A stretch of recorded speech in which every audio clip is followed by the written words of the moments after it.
digger was created by a man, right?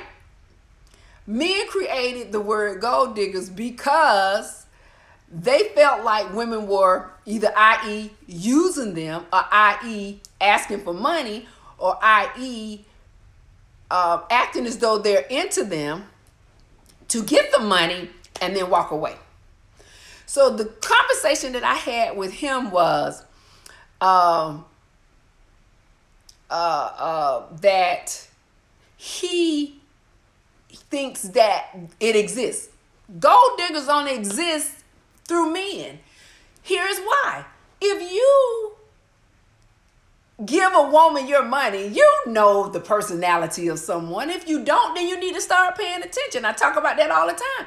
You all need to start paying attention to how people are.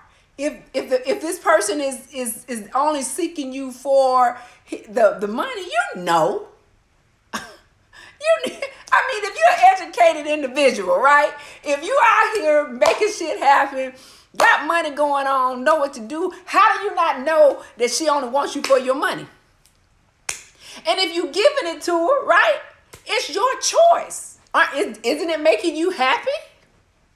So what does it matter if that woman is asking you? You have the right to refuse.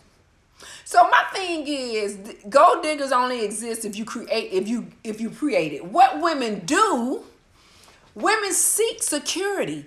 Women seek men that they hope will help them within their career, within their home life, and maybe just give them extra money. Yes, women do that all day long.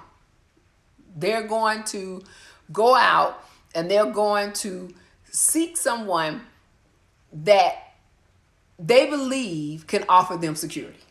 Okay? So the thing about this, guys, and the women, because there are some women that do for individuals, if you give somebody something and you want them to have it, you give it because you want them to have it. You give it because you don't care.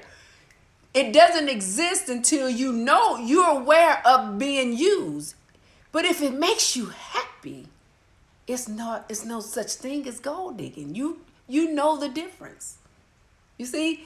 So, but if it makes you happy, be happy. If that person is making you happy, and by your providing her needs makes her feel good, and she's doing what she can to give you things that make you feel good, it's a win-win, right? But again, men, women, you have the choice to give somebody $2 or not. Okay?